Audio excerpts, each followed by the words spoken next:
electrons that are entangled can be entangled from particles that are millions of miles apart. And I love the way that in Third Eye Spies, it makes such a great point that anybody can learn. Just like you're saying in this interview today, anybody can learn how to do remote viewing. So as we talk about what's involved, and of course, if you're a twin, I think people could easily see, well, of course, a twin would be able to see what's going on. But what are the basic steps in learning to do remote viewing, and how might it be possible that we can see things even if we don't think we're connected? Well, you can learn to do remote viewing by finding a partner to work with. It is very helpful to find someone who will get targets for you and will share the experience. Now, remote viewing is different than mental telepathy, because in all the remote viewing experiments we did, nobody knew the answer. For example, we were once called by the Berkeley Police Department when Patricia Hearst was kidnapped. The day after the heiress was kidnapped, we were called to go to Berkeley, help put off an eye, and the psychic policeman, Pat Price, were called to go to Berkeley. And as we walked in the police station, the detective said to Price, "Boy, are we happy to see you. We've got a lot of questions we want to ask you." And Price said, "Let me show you how we do this. Give me your mug book."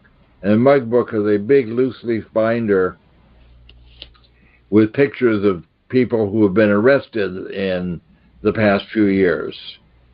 And Hal and I and the detectives stood next to Price at a big wooden table, and Price just turned the pages of this book, page after page, with many people per page. And then finally Price put his finger on one guy, and he said, "That's the ringleader." And he put his finger on Donald DeVries, who was in fact the ringleader, but nobody knew that at the time. Nobody at all knew.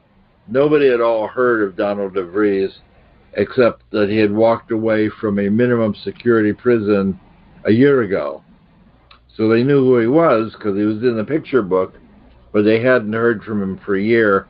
But Price was able to go through hundreds of people and put his finger on DeVries and say, "That's the ringleader." And Price then turned to the detective. He said, "But I suppose you want the kidnapped car also. I can tell you where that is if you want me to."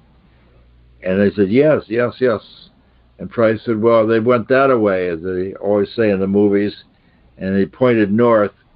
He said, "They're about 50 miles north of here, across from a diner next to some tall white gas storage tanks.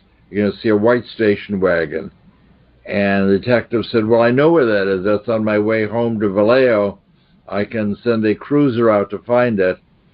And 20 minutes later, they said, "We found the car across from the diner, and we know it's the right one because there's still shells on the cartridges on the floor of the station wagon, so we know it's the right one."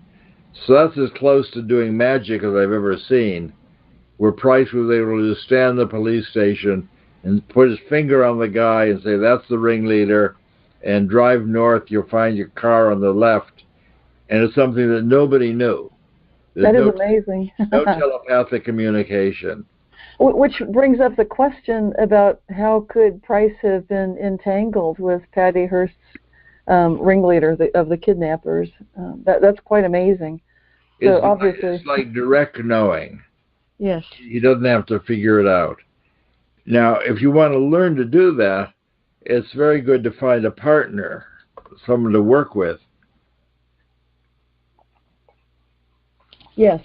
So you can get some. And I've written a book describing all this. I have a book called The Reality of ESP, and I describe all the experiments that I'm talking about here, as well as the things that are in Third Eye Spies.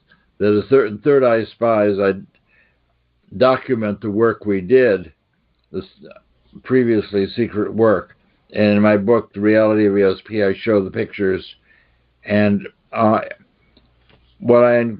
have a chapter in my book encouraging people to develop their own psychic ability and make it less mysterious. and you find a partner who will bring you objects in a little bag. And you start with, your partner brings you an object and say, I've got something in a bag here. Can you tell me what I've got? Tell me about your mental experience. And in this case, you have a telepathic connection because you know what your partner knows what she's brought to you. So you have a mind-to-mind connection. You also have the direct clairvoyant connection, which is like remote viewing, where you make a connection between your awareness and the object. So you've got telepathy, clairvoyance, and in fact, you'll see the object in a few minutes, so you can look into your future and describe what you're going to be experiencing in 5 minutes from now. So you have all these channels open. You have precognition, clairvoyance, and telepathy. But you don't want to train yourself to read the mind of your partner. So after you've learned what it feels like to describe an object, you'll tell your partner, now bring 3 bags with 3 different objects and then mix them up. So when you choose one, you won't know the answer. And you just put the bag you've chosen on the floor over here, and I will tell you what's in the bag, but neither of us know what it is. So this is a clairvoyance experiment plus precognition, but your partner doesn't know what it is. Because you don't want to, you can train yourself to read your partner's mind, but that's generally not useful. But working with a friendly person who will bring you objects, you can train one another in separating the psychic signal from the mental noise. Because you have to be willing to give up your desire to name the object. This was even known, a great Buddhist teacher, Padmasambhava, in the 8th century. Padmasambhava is the person who brought Buddhism to Tibet. He was the founder of Tibetan Buddhism, and he wrote many books on the subject. He described, your nature is timeless awareness. That is, you're not the body you see in the mirror in the morning, but your awareness is really timeless, and you can move your awareness into the distance and into the future, but it's important not to grasp and not to try and name what you're experiencing. And that's the first person to really articulate what the psychic ability is a non-analytic ability. You don't want to name it, you don't want to grab it, you don't want to have any analytical things, you just want to describe your mental pictures. Yes, and I love that, and I also want to point out that you've written so many books and papers. One of the ones that struck home with me was where you talked about Buddhist logic and the 4 valued logic of Nagarjuna.